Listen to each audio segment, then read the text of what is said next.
네, 뭐 제한적인 장세에서 섹터별로 가장 두각을 나타내는 건 역시나 바이오고요. 오늘 같은 경우 좀 이제 2차 전지들 이런 것도 이제 금리 수혜주인 거죠. 그 밖에도 뭐 여러 섹터들을 금융 같은 경우도 또 이번 주 좀 기대해 볼 만한데요. 오늘 종목 발견 시작하겠습니다. 신한투자증권 부산금융센터 이호석 차장님 함께하죠. 안녕하세요. 네, 안녕하십니까. 이호수 네, 차장입니다. 차장님 오늘 종목 가운데 발견하신 첫 번째 종목은 어떤 겁니까? 네, HLB 그룹주 말씀드리겠습니다. HLB 그룹주 같은 경우에 HLB 대표적으로 얘기를 하자면 리보세라님 승인과 관련해서 이제 여러 가지 이슈들이 있었었죠. 주가가 많이 빠지기도 했었고요. 주가가 최근에 다시 올라오기 시작했었는데 그 이유는 이제 리보세라님의 재심사 신청서를 FDA에 제출했기 때문입니다. 이 내용이 나오면서 오늘 같은 경우 시장에서 조금 더 강세를 띠고 있다라고 얘기를 해볼 수 있을 것 같은데요. 이제 가장 기간으로 좀 생각을 해봤을 때 현재 지금 언론을 통해 나온 내용을 본다면 이르면은 올은 이게 11월 그러니까 11월 중순이거나 늦어도 내년 3월 정도는 결과를 받을 것이다라는 기대가 나오고 있습니다. 제약바이오의 주가가 무엇으로 가는가라고 했을 때 결국에는 기대감이라는 것도 사실 무시는 할 수가 없거든요. 오히려 이제 기대했던 부분들이 나오고 나면은 세론이라고 해서 주가가 하락하는 모습들을 생각한다라고 하면 결국에는 그 기대감이 주가에 주는 영향이 굉장히 좀 크다라고 할 수 있을 것 같고요. 그런 관점에서 저희가 좀 생각을 해보았을 때 오늘이 그 기대감이 반영되어서 시세를 더 낼 수 있을지 없을지에 대한 되게 굉장히 좀 중요한 분기점이다라고 생각을 하고 있습니다. 왜냐하면 HLB 그룹주 오늘 전체적으로 다 보았을 때 전 고점이죠. 시세 상승 이후에 조정이 나왔었고요. 조정 이후에 있었던 전 고점의 박스권을 돌파하려는 시도를 하고 있는 상황입니다. 결국 박스권을 돌파하는 것이 왜 중요하느냐라고 하면은 당연히 시세가 나고 조정이 나왔기 때문에 앞에 쌓여있는 매물들이 분명히 존재를 하거든요. 이 매물들을 소화를 했을 경우에만 시세가 더 분출할 수 있다는 점을 생각한다라고 하면 이 매물을 소화를 하고 박스권을 돌파할 것인지 하지 못할 것인지가 굉장히 좀 중요하다 할 수 있겠습니다. HLB 그룹주 기대감만 놓고 보았을 때는 당연히 시세가 더 날 수 있다라고 판단을 하고 있는데요. 그렇지만 여기서 이전 매물들을 얼마나 소화하는지 또한 중요하기 때문에 이 양측의 이제 관점에서 한번 체크해 보자 그렇게 말씀드리겠습니다. 예, 사실 뭐 알테오젠이 잭팟을 터뜨리기 이전에 이 바이오의 관심줄은 HLB 그룹주, 삼천당제약 이런 거였었죠. 이제 많이 주식이 많이 오르니까요. 다른 종목들 이전에 또 종목들을 찾는 노력들이 나타납니다. HLB 그룹주 어쨌든 간에 주목해 보고요. 또 다음 주목할 기업은요?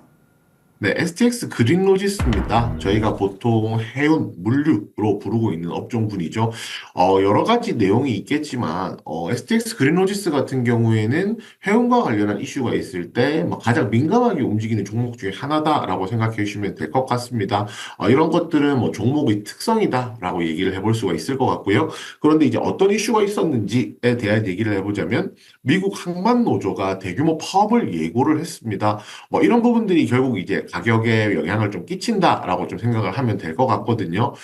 지금 이제 그 미국의 양대 항만 노조로 꼽히는 국제 항만 노동자 협회가 이제 그 대형사의 항만 자동화에 반발을 하면서 다음 달에 이제 파업을 하겠다라는 이제 예고를 했거든요. 이게 어느 정도냐면 미국 동부의 이제 항만 관리 회사들 같은 경우 공급망 혼란이 올 수 있다라는 거고요. 이것이 우리나라와 직접적으로 아주 밀접한 연관이 있어 수혜를 보느냐라고 하면은 그 정도까지는 아닐 겁니다.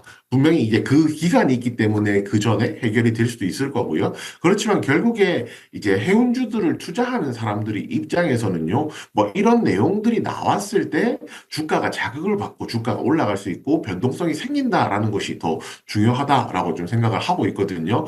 그리고 이제 이 제한 조치 같은 경우에 앞서서도 말씀드렸지만은 다음 달부터 파업을 예고하고 있어서 아직까지는 이제 추이를 좀 볼 필요는 있습니다. 반대로 얘기하면요. 다음 달에 결과가 나올 때까지는 이와 관련된 이슈들이 재차 언급이 될 수 있기 때문에 이 부분에 관심을 좀 열어놓을 필요가 있다라고 말씀을 드리겠고요. 여기서 좀 추가적으로 얘기를 해볼 것이 있다면 해운주들이 최근 올 상반기부터죠. 이제 주가가 많이 올랐었던 데는 이스라엘과 헤즈볼라 히즈볼라의 이제 전면전에 대한 우려감들이 계속적으로 있었습니다. 뭐 이런 이슈 또한 완벽하게 이제 해소가 되지 않는다라고 하면은 주가의 변동성을 자극하는 충분한 소재가 될 수 있거든요. 그렇기 때문에 STX 그린호지스 차트 보시면 아실 수 있지만은 주가가 고점을 찍고 조정 이후에 나오고 있는 반등이기 때문에 이 지금 현재 시점에서 방향성에 대해서 좀 관심 있게 지켜볼 필요 있다라고 생각해서 가장 특징주로 말씀드리게 되었습니다. 예, 오늘 시장 특징주 두 종목 봐주셨고요. 오늘은 유망주가 있군요. 말씀해 주시겠어요? 네, 코츠 테크놀로지 말씀드리겠습니다. 이 코츠 테크놀로지라는 회사는요, 그 방산 무기와 관련, 방산 산업에서 무기 체계를 이제 만드는 데 있어서 중요한 모듈을 설계해서 제조하고 판매하는 일을 하고 있습니다. 쉽게 말해서 방산업체들이 일을 잘하고 수출을 많이 하면 많이 할수록 거기에 들어가는 모듈 설계와 관련해서 수혜를 볼 수 있는 기업이다라고 생각을 해주시면 될 건데요. 결국 이 부분이 중요합니다. 결국 이제 전방 시장이 잘 된다라고 하면은 코츠 테크놀로지 같은 경우에 자연스럽게 수혜를 볼 수 있는 회사 중에 하나다라고 좀 얘기를 할 수가 있을 것 같거든요. 결국 이제 K 방산의 낙수 효과에 대한 수혜가 많아지는 기업이다 할 수 있는데요. 뭐 대표적으로 최근에 이제 흐름이 좋았던 종목들이 뭐 현대로템이라든지 오늘 LI 넥스원 같은 경우에도 뭐 천군과 관련된 긍정적인 리포트들이 나오면서 주가가 상승하는 모습들도 보여주었었거든요. 그리고 그 전에 하나 에어로스페이스 같은 경우에도 대표적인 방산주로서 해외 수주가 지속되고 있는 상황이었고요.